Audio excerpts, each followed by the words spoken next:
The great hall of the Galactic Council was filled with cold light, shining down on hundreds of alien leaders who ruled the stars for thousands of years, and at the center of the chamber floated a message. Not a sound but a pulse of light, a demand that would cross the void and reach a small blue world on the edge of the spiral arm, a planet called Earth, the newest voice in the galaxy, the youngest species with no real power. And the demand was clear. Send tribute or be crushed, give resources, soldiers and loyalty or face destruction. For this was how the Council kept control, this was how they made every world bow. But as the message left the chamber, carried by transmitters faster than light, a strange feeling moved among the leaders, a sense of unease that none of them could explain.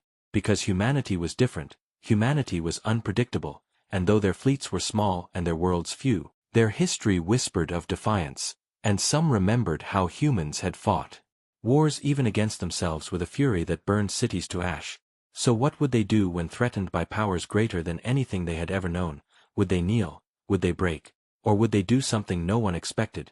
And when the message finally reached Earth, when it was decoded in the hidden halls of human command, silence followed. No shouting, no panic, no fear. Only the cold exchange of glances between men and women who understood the weight of the words, and instead of rushing to obey, instead of sending desperate replies, humanity waited, and in that waiting they created the first shadow of doubt in the Council's heart, because silence was dangerous, silence was not weakness, silence was a storm hidden behind still air, and while the Council expected pleas for mercy or foolish anger, they received nothing, not a single word, not even a question, and in that absence the fear began. For every empire that had resisted before had screamed and begged until the last moment, but not humanity, not this time, and in the council chamber alien voices whispered uneasily. Why are they quiet? Why do they not answer? Do they believe they can resist us? And another voice, older and sharper, said, they are calm, but calm can break mountains. Perhaps they plan something, perhaps they are ready. Yet still the council laughed, still they told themselves humans were too small, too fragile, too new to matter. But the laughter was thin, and behind their eyes flickered the old memory of species who had once defied them, species who no longer existed, and though they wanted to believe Earth would break like the rest, a seed of doubt was planted, and that seed grew each day as Earth gave no reply, not one, while across the oceans and under the mountains human leaders gathered, not in fear but in purpose, speaking softly in rooms sealed from every ear, and every voice agreed on one truth: no tribute, no surrender. And their silence was not emptiness. It was choice, it was iron, and the council's spies reported back, confused and unsettled, saying, they do not prepare gifts, they do not send ships of tribute, they sit in quiet halls and speak with steady faces. And the council lords hissed, too calm, far too calm, as if they wait for something.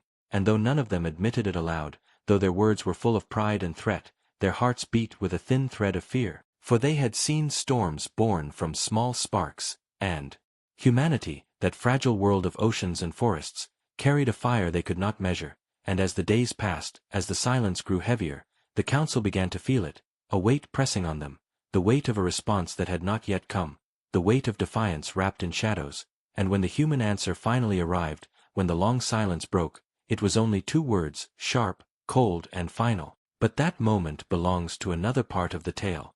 For now, all that existed was silence, a silence that spread like smoke through the galaxy, unsettling empires, unnerving rulers, and reminding the oldest powers of something they had forgotten long ago. Fear of the unknown, fear of a species too quiet, too steady, and perhaps far too dangerous. Beneath the surface of Earth, in hidden chambers carved from stone and steel, the leaders of humanity gathered, not in bright halls of celebration but in deep rooms where no satellite and no alien spy could listen, and the air was heavy with tension. Yet their voices were calm, their faces firm, and they all understood the truth before a single word was spoken. The Galactic Council had demanded tribute, but humanity would not pay. Not in gold, not in soldiers, not in loyalty. And as each leader took their seat, eyes sharp with determination, they did not waste time with arguments or fear, for they knew the weight of the decision already rested on their shoulders. And still there was no shouting, no division, only a strange unity that surprised even themselves. For throughout history humans had fought over borders, over power, over faith. But now, faced with an enemy beyond the stars, their voices became one, and that unity was stronger than any tribute could ever be. And as they spoke, in quiet tones, their words were simple but heavy, We do not kneel, we do not pay, we stand. And outside the walls of those meetings, in the skies and seas of Earth, life seemed normal. Cities glowed with lights, markets filled with noise, children played, and yet under the calm surface the planet prepared, slowly, quietly, in ways the Council could not see, and the silence of Earth continued to echo across the galaxy. Because silence is the loudest reply when fear is expected, and the Council grew restless, sending spies, sending probes, demanding updates, and every report was the same. The humans are quiet, they are calm, they are not afraid. And this answer made the Council uneasy, because calmness was a language they did not understand. For all other species had begged or cursed or tried to fight too soon. But humanity chose silence, and silence is not weakness. Silence is a blade hidden until the right moment. And among the human leaders there was no doubt. They spoke.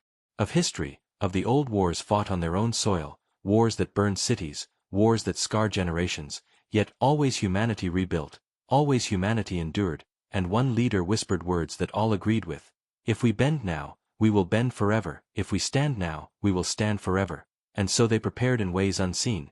Factories shifted production in secret, engineers worked without pause. Scientists who once dreamed of stars were told to turn those dreams into weapons, and ships vanished into the dark corners of the solar system where no alien eyes could follow, and while the Council mocked them in public speeches, calling humans primitive, weak, and foolish, in the private halls of the Council unease grew like a shadow, and some lords asked, why do they not resist openly? Why do they not cry for mercy? What are they building in their silence? And no one could answer, for the truth was hidden, and what is hidden is always feared.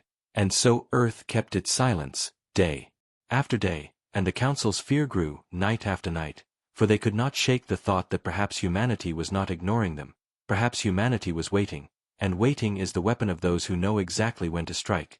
And as the meetings on Earth continued, each more secret than the last, the leaders spoke not of survival alone but of a greater vision, of a future where humanity would never again be ordered, never again be treated as weak. And that vision gave them strength.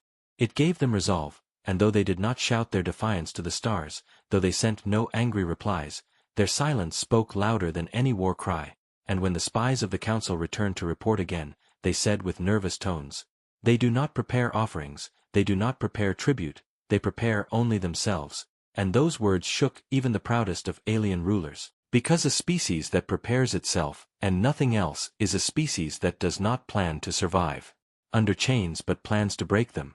And so the second stage of the story was written not with battles or fire but with silence, the silence of meetings underground, the silence of factories running at night, the silence of a planet united not by fear but by decision, and the silence that unsettled the oldest rulers of the galaxy. For silence is not the end, silence is the beginning of something greater, something waiting, something that would soon rise and make the galaxy tremble. For many days the Galactic Council waited, their demand for tribute echoing across the stars, but no reply came from Earth, and the silence began to feel heavier than any shouted refusal. For silence is not nothing, silence is choice, silence is strength, and the lords of the Council grew restless, whispering in private chambers, some mocking the humans as weak and foolish, others uneasy because weakness does not stay silent. Weakness pleads, weakness begs, weakness breaks, and yet Earth did none of these. And then at last, after long waiting, after countless reports from spies who saw nothing but calm, a message came from Earth, and it was not long, it was not loud, it was not desperate, it was only 2 words, 2 sharp and final words that cut through the entire Council chamber like a blade, and the words were, we decline. And for a long moment there was no sound in the grand hall, no voice dared to speak, for never before in all the history of the Council had such a reply been sent, not from an empire, not from a kingdom, not from any species, because the Council ruled through fear and tribute, and fear always made others bow. But here was a small world, a young species, a fragile planet, and they answered the greatest powers of the galaxy with 2 words colder than any weapon, we decline. And in that moment the arrogance of the Council cracked, for they realized that silence had not been weakness, silence had been preparation, silence had been defiance waiting for the right moment, and now the moment had come. And the shock of the message rippled through every member, some hissing in anger, some shivering in fear, and one old voice said slowly, if they are not afraid, then they are ready. But others refused to believe, laughing bitterly. Ready with what? Their small fleets, their weak weapons, their single planet. Yet the laughter was hollow, For deep in their hearts they knew no species answers like that unless they have something hidden, something powerful, something waiting, and so the council demanded reports, they demanded evidence of secret weapons, they demanded proof that humans could not resist, but all the reports came back the same. They are quiet, they are calm, they are working. And still the council could not understand, because in their minds calmness was weakness, yet here calmness felt like strength, and the two words burned in their minds, we decline, and on Earth. When the message was sent, the human leaders did not cheer, did not celebrate, for they knew the cost of their decision, they knew war was now certain, but they also knew there was no other path, no other choice, for to pay tribute once was to pay forever, to kneel once was to never stand again, and so they sat in silence, steady and unbroken, even as their factories worked night and day, even as their ships slipped quietly into deep space, and though their message was short, it carried more weight than any speech. Because those two words told the galaxy something greater than war itself. Those two words told the galaxy that humans would never kneel, and in the council chamber fear began to grow. Not because humans had the strongest weapons, not because humans had the greatest fleets, but because humans had answered in a way no one dared before. They had answered without fear, without compromise, without hesitation, and that kind of courage is more dangerous than any army. And the council members who once laughed now whispered doubts. What if they truly are ready? What if their silence hides more than we can see? And no one could answer, for the truth was hidden on Earth, hidden in secret bases, hidden in silent plans, hidden in the hearts of a people who had chosen to stand, and so the council sat restless, their power suddenly fragile, their arrogance suddenly shaken, while across the stars humanity prepared for the storm to come, their silence broken only by two words that would echo through history. We decline, and in that echo the council heard something far greater, the sound of a species rising, the sound of defiance that could not be crushed, the sound of a future that even the greatest empires might fear. The council was not used to waiting, yet now they found themselves waiting with unease, waiting for the humans to move, waiting for a second message that never came, waiting for a sign of weakness that never appeared, and while they waited, humanity prepared, not with noise, not with shows of power, but with quiet work hidden under shadows. In factories deep underground machines roared without pause, engines burned through the night, and workers built things never before imagined. And in the skies above Earth old satellites went dark, replaced by new ones with sharper eyes and stronger signals, and ships once used for mining vanished into deep space, carrying secret cargo to hidden places among the asteroids, and the council's spies tried to follow, tried to see, but all they saw was silence, a silence filled with smoke and shadows, and reports came back saying, they are building something, but we do not know what. And that answer made the council uneasy, because not knowing is more dangerous than any weapon, and still they told themselves, they are small, they are weak, they cannot stand against us. But the doubt grew stronger, because humans had already done the one thing no other species dared, they had refused, and now they worked in silence, and silence is always a sign of something coming, something dangerous. And on Earth the leaders spoke little but acted much, directing scientists to projects once considered impossible, pushing engineers to turn ideas into weapons, and every man and woman involved understood the truth. This was not just survival, this was freedom, and freedom was worth everything, and across the planet soldiers trained not with fear but with purpose. Young men and women stood ready to defend a world that had chosen defiance, and even the common people, those who were never asked to fight before, gave their hands to the work, building, carrying, forging, for they all knew the day would come when the sky would burn with alien fleets, and still the council underestimated them, still they told themselves humans could not prepare enough.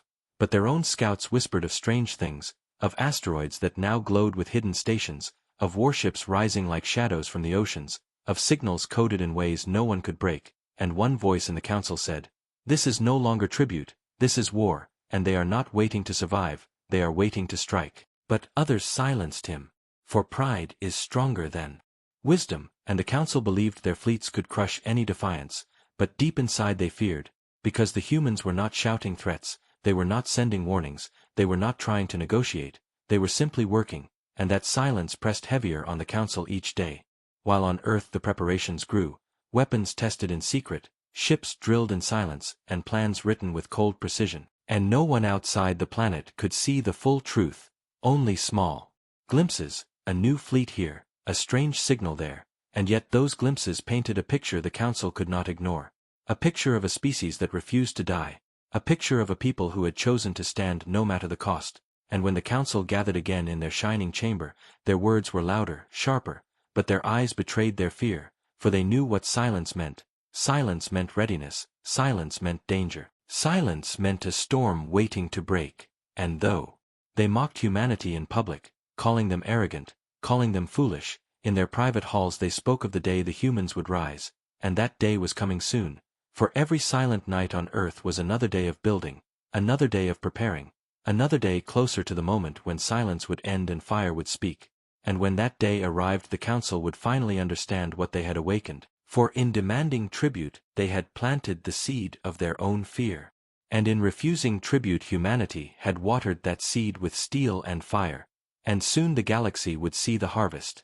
The council's fear grew heavier with each passing day. For even though they tried to convince themselves that humanity was weak, the reports from their scouts painted another picture, and that picture was darker than they wished to admit.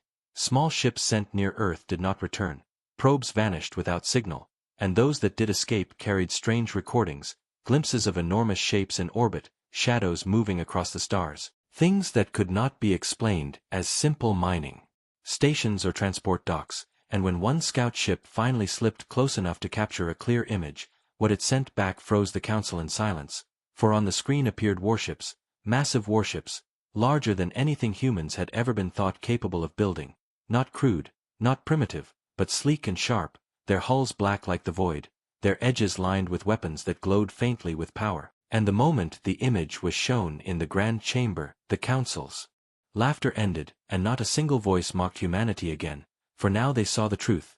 The silence had not been fear. The silence had been building, preparing, transforming, and the humans had not wasted a second since their refusal.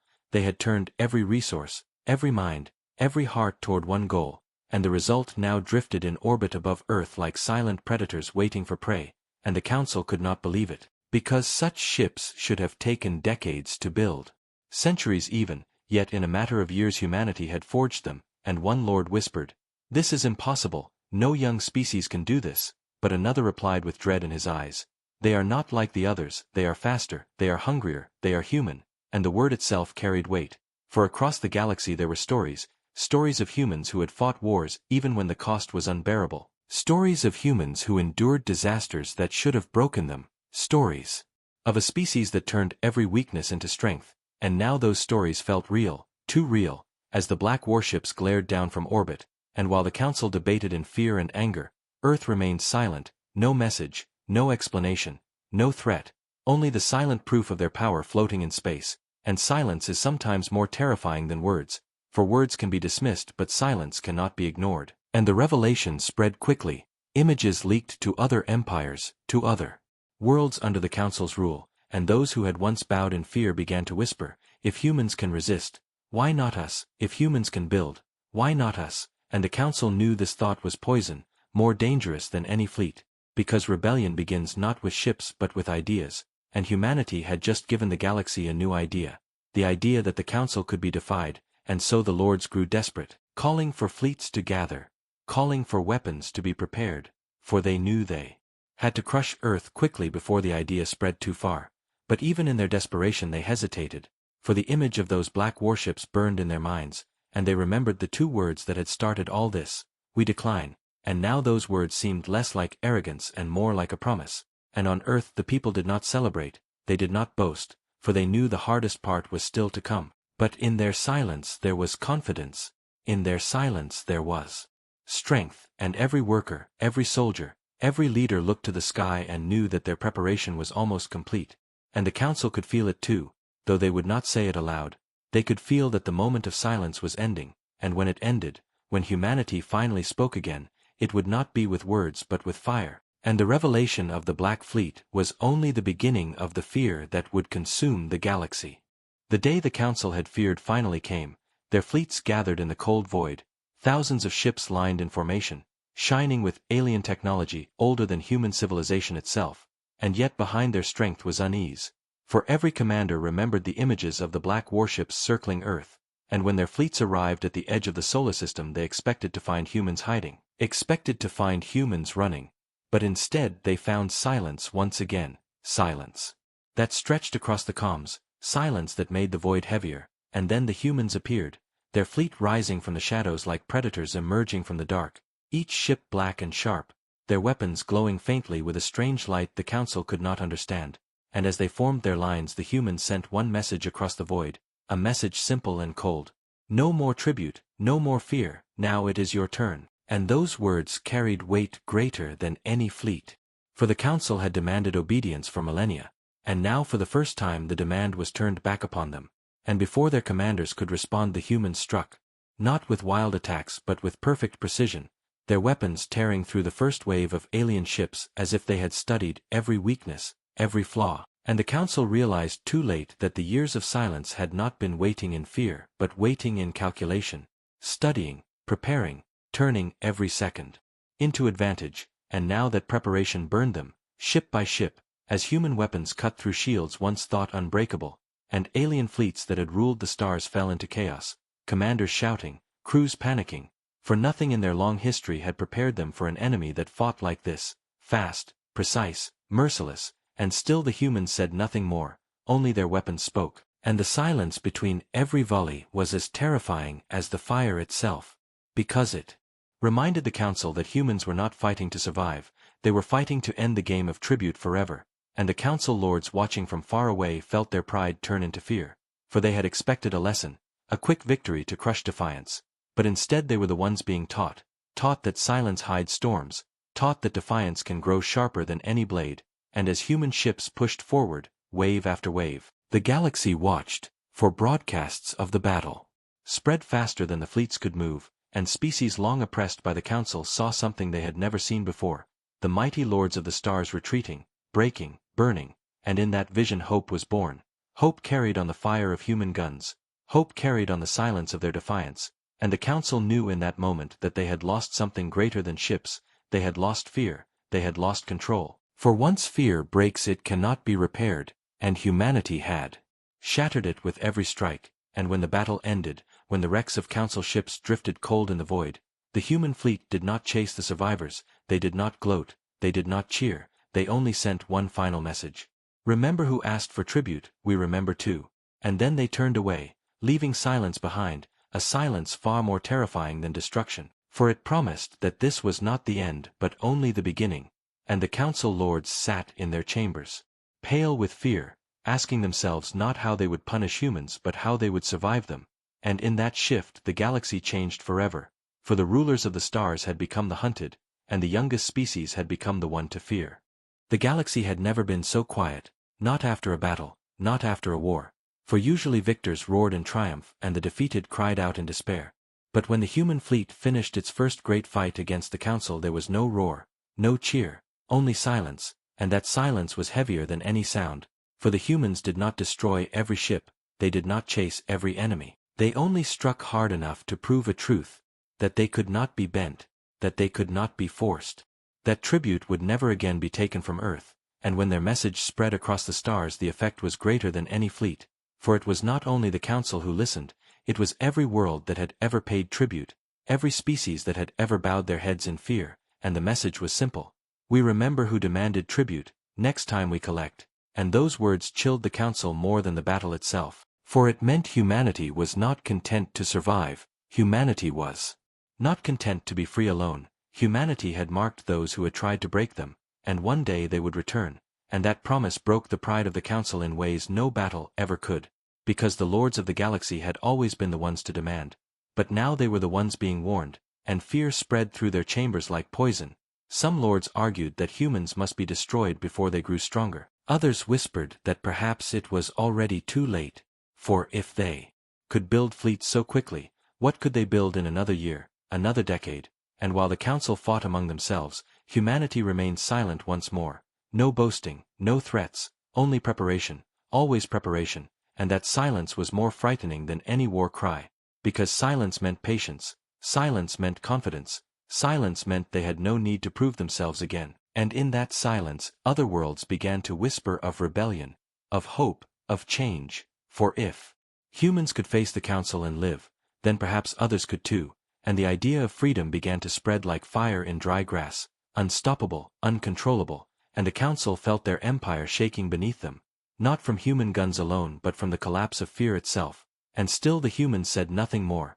Their fleets patrolled their skies, their factories worked in secret, their leaders spoke quietly in hidden rooms. But to the rest of the galaxy they gave no answer, and that quiet was unbearable, for the council wondered what would come next, wondered when the humans would strike again, wondered if each shadow in the void hid another fleet, and in their fear they made mistakes, they fought each other, they distrusted their allies, and slowly the council that had ruled for millennia began to crack, while humanity grew stronger with every passing day, and those who had once called Earth weak now spoke its name with dread. And in the great chamber of the council where once voices had thundered with pride, now they whispered like frightened children, asking one another, what will humanity do next? Will they conquer, will they destroy, or will they build something even greater? And no one had an answer, and that was the deepest fear of all, for fear of the known can be fought, but fear of the unknown is endless, and humanity had become the great unknown, a young species that should have bent but instead stood, that should have broken but instead rose, and now the galaxy watched them with wide eyes, waiting for the next move, waiting for the next silence to break. And so the story of Tribute ended not with humans kneeling but with the council afraid, afraid of a world once forgotten on the edge of the stars, afraid of a species that had spoken with silence, with defiance, with fire, and now carried the future of the galaxy in their hands.